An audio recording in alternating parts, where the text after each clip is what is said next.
are made to make us eat sugar. To make us eat sugar. Think about that shit, bro. And sugar is the #1 most harmful thing that everybody eats, but we all take part in, and it's so bad for us. When people say they sold their soul, right, or you put your soul up for highest bidder, right. Problem is you don't own your own soul. Like for you to own your own soul, you would have to have the ability to give somebody else a soul. Global Mafia, welcome back to the home of the non-mainstream news, conspiracy theory compilations, and the set of lies that was agreed upon. We get straight to the truth instead. We disassociate from the indoctrination the system tried to give us. Everything is entertainment purposes only. One person will never know everything, but as a collective, we're going to figure it all out. So let's get to this information, Global Mafia, with no further ado. When people say they sold their soul, right, or you put your soul up for the highest bidder, right. Problem is you don't own your own soul. The universe, how a person gonna own their soul? The global consciousness owns all of that. Right. Like for you to own your own soul, you would have to have the ability to give somebody else a soul. I don't have the ability to do that. That's the whole thing. So soul contract, what leases my soul to an entity that has it in return for something else? Saying this is what Sammy Davis Jr. said. And everybody who know him say he was a devil worshiper. Right. He made a soul contract with the dude ball. He rose to the top and he left untimely. The same person that came to you. Yeah, we're gonna talk about it. What's going on with Beyonce, man? A lot of people saying that Beyonce is not real. I'm hearing she's not real. I'm hearing she's alien. Nah, she real. You know, she practices Ifa. What the fuck is Ifa? Ifa is a Nigerian religion. Sugar is your primary fuel for cancer because cancer is a fermentation system driven with sugar. So why did they give Otto Warburg the Nobel Prize and then promptly forgot about all of that? And then just reverted to chemotherapy and radiation, two treatments we know don't cure cancer. So what we have here is no cure going on in disease. We have disease management and symptoms maintenance. And by the way, that's where the money is. Money is not in dead people. It's not in the healthy people. It's in the people in the middle who can be persuaded that they've got a chronic condition that's going to need treatment for the rest of their life. Well, considering they turned our food into poison, I don't know how we're doing it. We're turning it back into non-poison, but it just takes money. Because you can really eat the best of the best. All right, now what do you think you need to make a year to eat the way a fucking hobo ate in the 1920s? Where everything was fucking organic. What do you think? What do you think the number is? Well, at $200,000 a year after taxes in this state to eat wild salmon, to eat organic everything. Yeah. Dude, organic food is fucking, it might be it's super expensive and then it goes bad really quick. Sugar is a big addiction that demons drive in people who are possessed. Really? Where they can't stay away from the sugar. I had one case, this was kind of interesting. I had gotten to the point, this woman that was undergoing exorcism for possession was a very virtuous woman. I'm like, why am I not getting this guy out? Right. And so at a certain point during one of the sessions, I commanded to him. And she was possessed. Yeah, she was possessed. I said at a certain point, I said to the demon, I commanded the demon to tell me, what is it you have on her? Right. And he just looked at me and he said, pop. Meaning soda. Yeah. So he checked out. I asked her, I said, do you have a problem with soda? And she said, I cannot go a day without rewarding myself with it. She says, I just can't do it. And then once the possessions broke, boom, they don't even have the inclination towards it. So they can drive those kinds of things. Now, again, I'm not suggesting that everybody who has these addictions, because these things are just addictive by nature, and people develop their own. But in possession cases, sugar addiction. Wow. Sugar addiction. I'm not surprised even a little bit. I'm just surprised you said that out loud. That's like, because it's so clearly true. Yeah. Why do you think it's true? Because I've just seen it and felt it, and I just know that there's some kind of connection because it causes compulsion. Yes, exactly. And compulsion's always a sign to me as a total layman, but like compulsion? Really? What's that? The compulsion to harm yourself? There's no evolutionary theory that can account for that, right? Right. Yeah, exactly. One of the secrets of hotels is people die in them every day, right? So there's a standard operating procedure for when people die. You call an ambulance, they go to the back to the loading dock, You bring the gurney up to the room, you cover the body up in a sheet, you take it down the service elevator. So we gave him a quick shot of Demerol, knocked him out, put him on a gurney, covered him up like he was dead, took him down the service elevator, put him in an ambulance, and took him to the intelligence service headquarters. His guys are still sitting in the lobby. Yeah. And they start talking to each other. Like, where is he? What's going on? Why is this taking so long? We haven't heard any shots. Something went wrong. Do you think he's flipped? Do you think he's dead? Did they kill him? Are they onto him? Psst. We were already, gone from the hotel. Finally, our security guys just leave. No reason to hang out there. So when he wakes up like 4 hours later, he's tied to a chair in the intelligence service headquarters.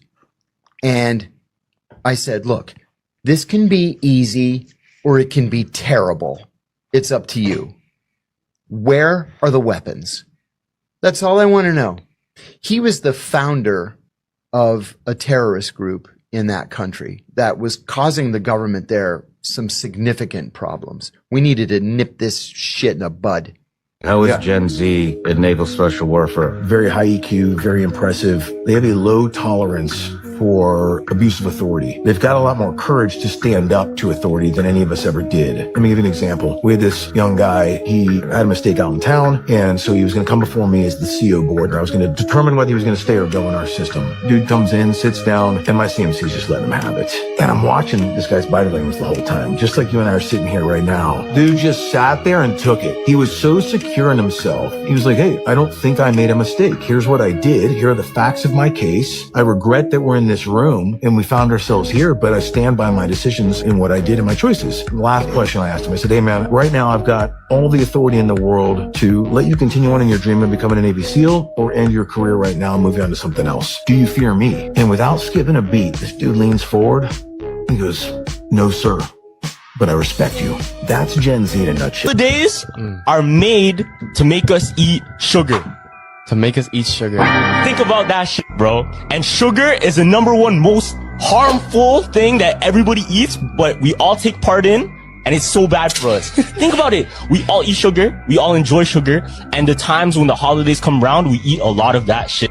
I don't know, cause I eat sugar like all throughout the years though. Okay, but that's you. That's a lot of people. No, but for example, imagine a man that's on a diet. When is he most tempted? All the days, bro. That is true. Maybe it is like another one of the like the government's conspiracy. No, but listen. You know, sugar is like the worst thing for us. Yeah, but that shit's good though. Like I don't care. It's not though. That's just not good. I will continue to eat things. There's a saying that as soon as people get rich, their diets go to shit. Because I don't know if you know about all the rappers, they only eat candy. Who's this guy? So there's a football player named DK Metcalf. Yeah. Right? And he's big, like he's a football player, so he has to be big. He's jacked, and he says, so his daily diet, he wakes up, drinks a Starbucks coffee. Yeah. That gets him from 12 o'clock to 5. After practice, he eats a bag of Skittles and some gummies. Damn. That gets him from 5 to 9. Yeah. And then he eats one meal. That's big. Now, will I say that sugar has a hold on me like that? I'm not sure, but do I love my Faygo Pop? I overlove it. My mafia knows that. Do I love my candy? My specific ones? I damn sure do. Am I addicted? Perhaps.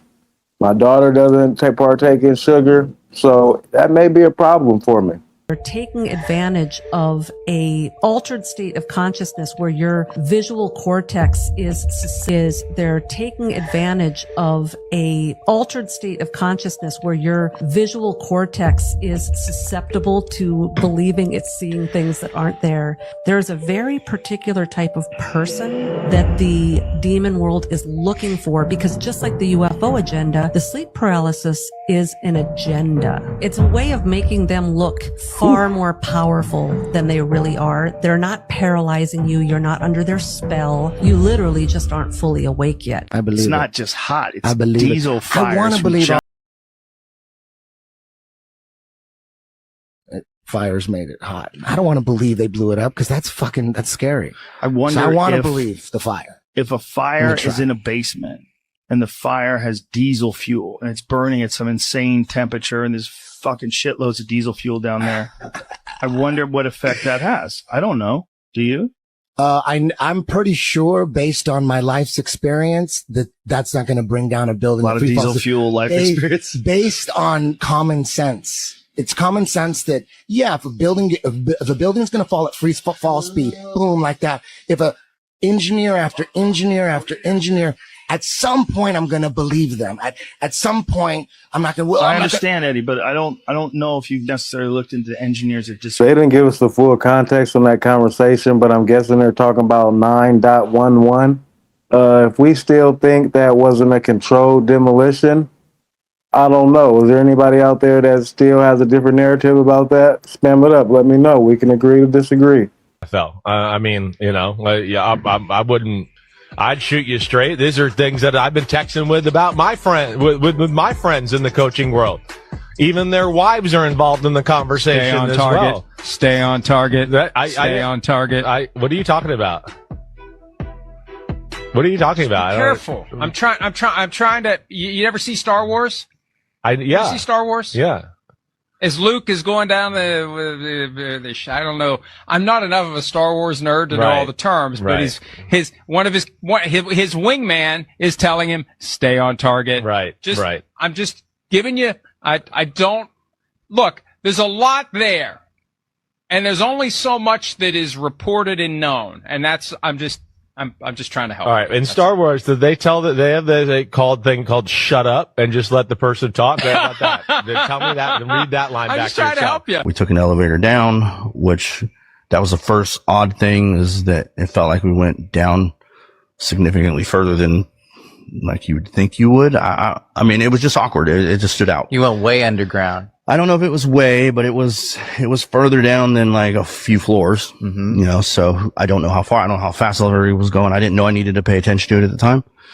It's just something that stood out to me, that we were going underground.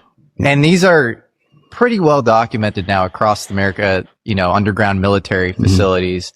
And so, okay, so you're going underground. Did you know that there was an underground complex at Crane before this? Okay. Absolutely not. Nope, wasn't briefed on it, didn't know about it, didn't have So what's going through your mind at this point? You're going down underground in an elevator with these random instructors. Well, at the end of the day, man, I'm a soldier and I do what I'm told, so I'm just following orders and just going and, okay, we're going to go here, go stand there, do this. But I'm observing, I'm kind of, it's starting to feel different, The mood has definitely become more serious. The people we were with seemed serious, and me and the other guy were just being quiet and, not showing any emotion as we're trained to do. Key word there. He said he was a soldier doing what a soldier was trained to do. That's why I respect the veterans, because they put them in a mindset where it's just go and focus on the task at hand. Now, do we know about these undercover bases underground? No, we could be walking over them every day. But our tax dollars are going to an immense amount of places that we have no idea about. How are we feeling about this? This is getting more nefarious as time goes on.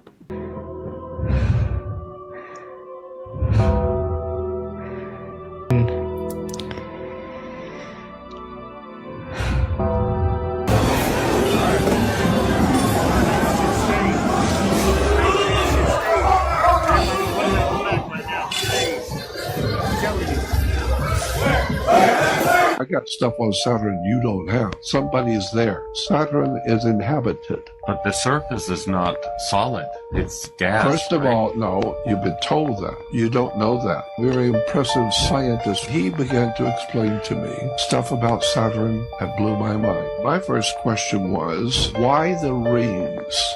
Some of them have said the rings are like a dish, like a television dish for deep space communication. So when Saturn moves around, the rings are around it. It's like a dish. And there's the planet in between, so it looks like an eye. Is that why they have the all-seeing eye? That's what some of the best physicists and scientists and mythologists who work together have been saying for a long time. Saturn is very important in religion. The Jewish god today in Judaism is the planet Saturn. The Jews don't realize it, but Saturn is the god of Judaism today. And the ancient Phoenician language, the planet Saturn was referred to as Shabbat. So if you're going to worship Saturn and he is Shabbat, then you do it on a day you call Sabbath. Sabbath is Shabbat. So the Jews worship Shabbat on the Sabbath. And that's why they go to the synagogue and have their holy day on Saturn's day or Saturday. Moving sea. Okay. The entire width of the scene here. It's probably close to 200 feet deep. It's choked with thousands of icebergs. It's moving towards the viewer, and this is a ridge, and behind you can't see here, it drops down into the Columbia Valley. This water is pouring over this ridge, and these walls here are about 400 feet high. Think about this. If you have floodwaters coming through, ripping up stuff, excavating, eroding. Well, that's half of it. The other half of the equation is that material is transported and it has to be deposited somewhere. You learn to correlate both of those. What kind of rock is ripped up from here and where does it end up?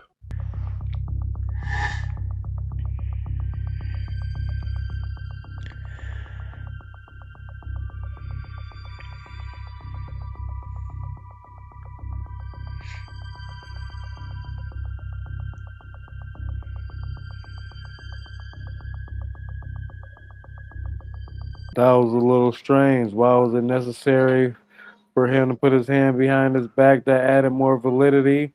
And there was no doubt that his hand expanded to grip that ball. That was tricky right there. They say they walk among us. How do y'all feel about that narrative? And do you feel you've ever came across some? When a human being eats another human being, it causes brain damage. When that happens, it's like, okay, how much can you actually do that before you actually, it's to the detriment of your, yeah, exactly. So for these people to do that for this extended period of time, it's like, maybe you're not human. The Rothschilds has been around hundreds and hundreds of years. I think that they have the blood of some extraterrestrial that from the very start. You think they're like hybrids? Kind of, yes. Some type of lineage or something that makes sense towards connected to them. You get the most damage when you eat parts of the brain and the spine. It gives you a certain disease. So I'm not sure if you're just eating the flesh, how much harm it'll cause you. So that's a little curved statistic right there. We got to do a deep dive on that. Check this out. That's right, as you can see, this Masonic temple is actually MTV Studio. MTV Studios actually bought this Masonic temple to shoot programming in here. And this is just additional information to help you understand everything that we've been talking about in the videos.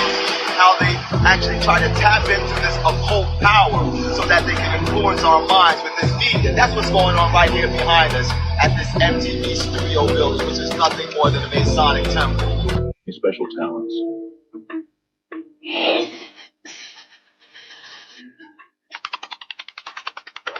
Where I am.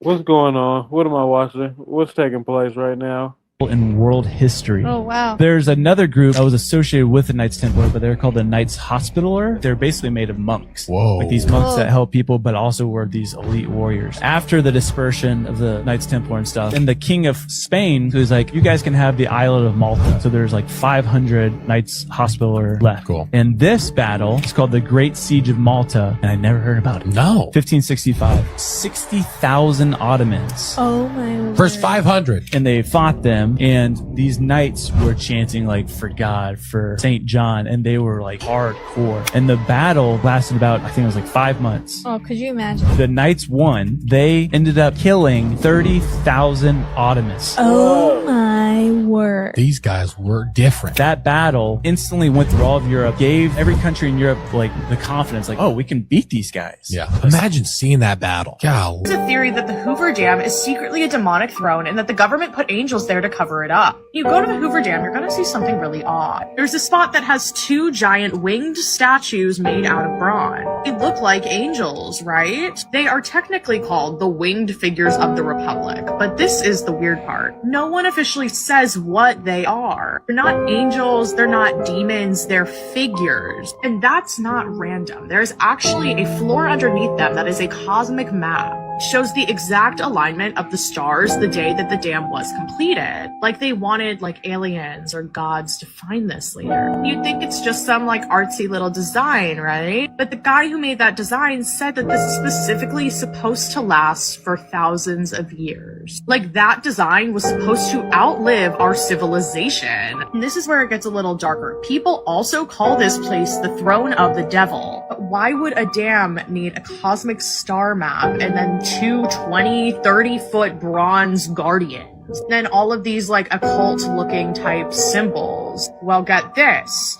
So over 100. If Wells Fargo actually deploys this technology, we might actually be cooked. This has got to be some of the most dystopian stuff I have ever seen in my life. So they have a patent for something called smart dust. It's a technology that deploys these sensory particles around you from the device that you're about to use to access your bank account. So you can't see these particles, but they're around you and they're going to collect your biometrics. That means it's going to record your heart rate, temperature, audio, visual features. So it's literally going to take a picture of you. Then it sends it to a line contract with the studio that basically says you sign here, you will be paid this amount of money, and we'll take it from there. And we'll tell you what it is when and it's we done. we will tell you what it is when it's done. Right. And I'm like, hold on, man. Like, so, and his pitch was, you know, Steve and Laura get married and they have a kid that's so similar to Steve. And in my opinion, I've always called it, it says, that's the Twitter pitch. Yeah. I can literally go, and I have gone on Twitter and be like, oh, I see 12 different versions of this, you know, tweeted out by somebody else. And how dare we go embark on this and call that IP that you own? Right. Are you serious? So, and the other cast members were always discussed in a very, oh, and they'll drop by. Right. I look at the clock. It says 4:44. At the exact same time I look at the clock, I will see my odometer and it says 444 miles left to empty. So I call our social media guy or text him or call him and I texted him because I just wanted to remember. I wanted to text somebody. So I said, hey, what does 444 mean? And, that way I just had, you know what I mean, a documented, I wouldn't forget.